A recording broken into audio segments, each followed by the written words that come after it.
It would be Monday. Yeah, September 14th. I don't know, 800 feet visibility maybe that way. A little more that way.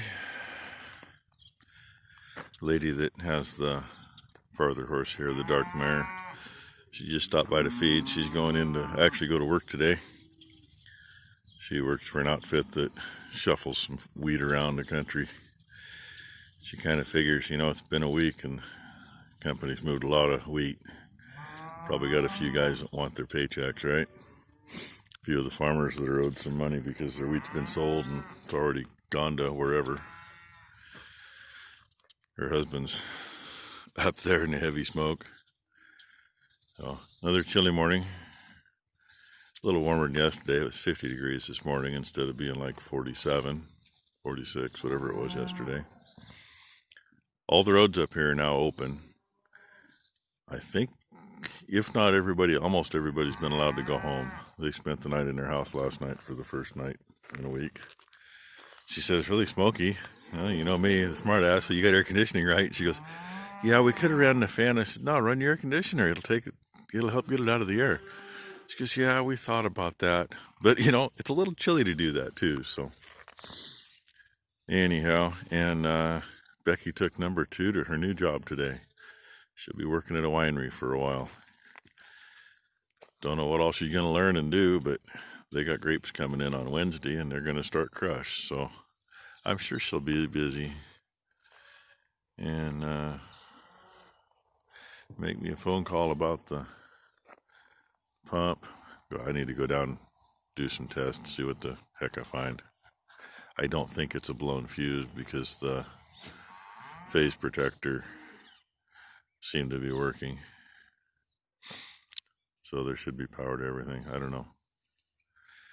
Anywho, I'll get you some more later. Maybe show you some black stuff if I can get up there and look. Look, here it is. We popped a fuse. Not sure why it suddenly popped one. Of course, it may be one that we had an issue with before, or not had an issue, but may have been one we kind of pushed a little hard on one of the 110 sides. I mean, it would light the idiot light up inside the box, and you could hear the timer trying to run. It don't run, it just buzzes. But I went and turned on the little pump, which is just 220 single phase. It did not run. It's like, okay. This is after I checked everything, and I had kind of weird voltages, and I was wondering why. Yeah, it was backfeeding on the one side when I was checking the 205. Oh well. And I got 2 good ones. One good multimeter stays in the shop. Hired man broke the tips off of it a few years ago. So what I made don't have really good tips. And the other one stayed in the service truck, and I don't know where it went. I remember testing some stuff with it that the fat tips on the other one couldn't reach. I don't know where it is. So I grabbed this one. Hobo Freight. Actually seems to work good. It's a clamp meter, plus it's got the leads on it. Nice thing is it'll check amperage, and that's why I bought it. It'll do probably half of what number 2's good fluke meter will do for a lot less money. And here, if I was a nice guy, I'd unzip it. There it is. Cluster sucked in there, but it's in there. So that's kind of neat that it worked good. And I guess that's it for now. We'll see if I got another fuse for this and see if we can make some water fly again and go from there. Okay, here we are on the messy bench. Should not hear anything.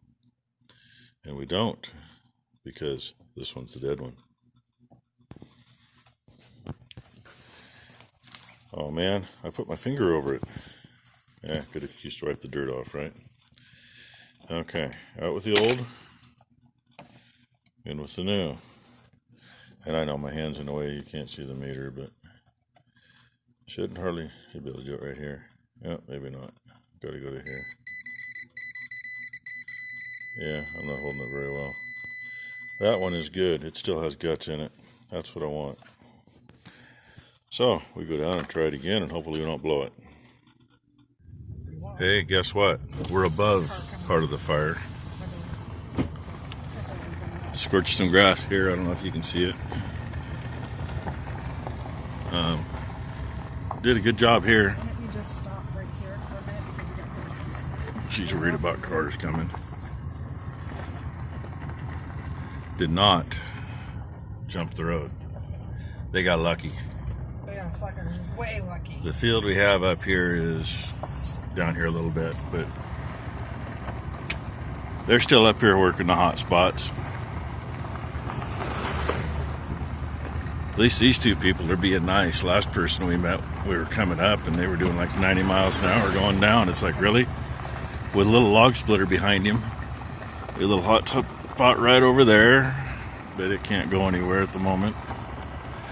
This house right here got pretty lucky. It's still here, and I'd say D6 or D7 went in back there.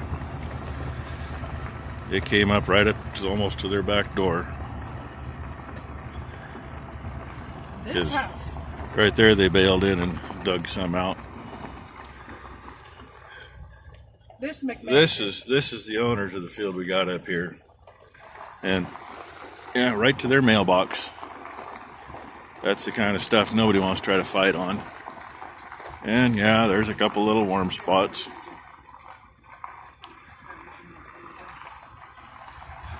Came all the way along here. I don't know how far behind our little field up here it got, but it didn't get to it. Because this is what we thought they were showing on the news. And it's not, obviously. And it didn't get up to this. So that's pretty much all the black we can see. Coming up here, we couldn't see into the canyon enough. So that's what I'm going to show you. Okay, we just turned the corner, headed down the hill. This is the canyon it got down into. It was a clear cut. But obviously they kept her away from here. There's a new house right there. They got lines run off this tanker up here. So I would imagine they're doing something right behind these houses. Not like there's any access to anything, because the way people build houses and the way the ground lays.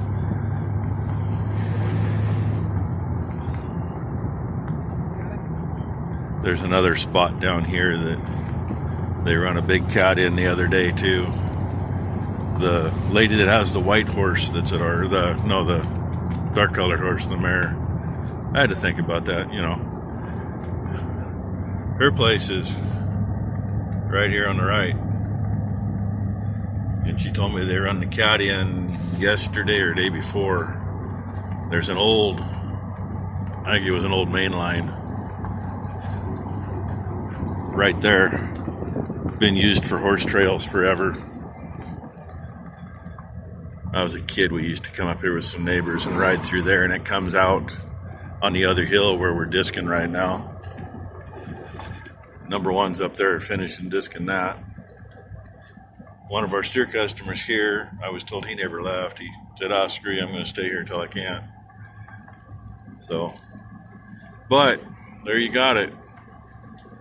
Don't see much from the road, but I guarantee, well, I know forestry's still up here, and obviously at least one Tualatin Valley fire crew, because they're on this side. I know forestry was up on the other side working yesterday and the day before. Pray for the people of Estacada, Molalla, Canby, in that area. Hopefully you hear. They've got it a hell of a lot worse than we've had it out here. It's scary. They've lost a hell of a lot. We got it made compared to them, and compared to the people down by Detroit Lake. I mean, it wiped out 3 or 4 towns. Yeah. Yeah, dirty window shot again, but here's another place we farm. One of the last places we took hay off of. And I don't know that they ever left. I think they stayed too, even though they were in the mandatory evacuation zone. And I heard rumor that they had rigs down the end of this road, which goes down around behind them. Which is a narrow. But I don't know that it got down into there. Narrow. And in the midst of all this going on, Guy that lives down here on the inside of the corner works for a big rental outfit. He's kind of head honcho. They had a transformer blow and started a fire right here in the trees right by his house. And there is a lady that we know who's putting out on Facebook that somebody saw it get lit. Well, somebody saw the transformer blow too, so somebody light that's kind of out the window on that. But anyway, the guy's wife called him at work and says, "Hey, honey, we got a fire in the yard." So he brought one of their water trucks home and a bunch of hose. And now we're getting down here where we got a couple little patches here. Patch on the right we didn't harvest this year because the people mowed it off on us. Then they realized what it did to their taxes, and she calls me back, "Oh no, we want you to farm it." So okay. And place on the left, and not that you can see anything, but right down there in the valley in front of us is the farm. You can kind of see the tall trees. So that's where we're at. We may run up the other road. Can't see much up there either, but we may take a peek. Make sure number one's going round and round in the field. Oh, FYI, number 2 just flew back last night from Georgia, and her and her boyfriend did break up, so just an FYI. But they say they're friends. I don't know about that. Yeah, long distance, it's easier to be friends. Anyway.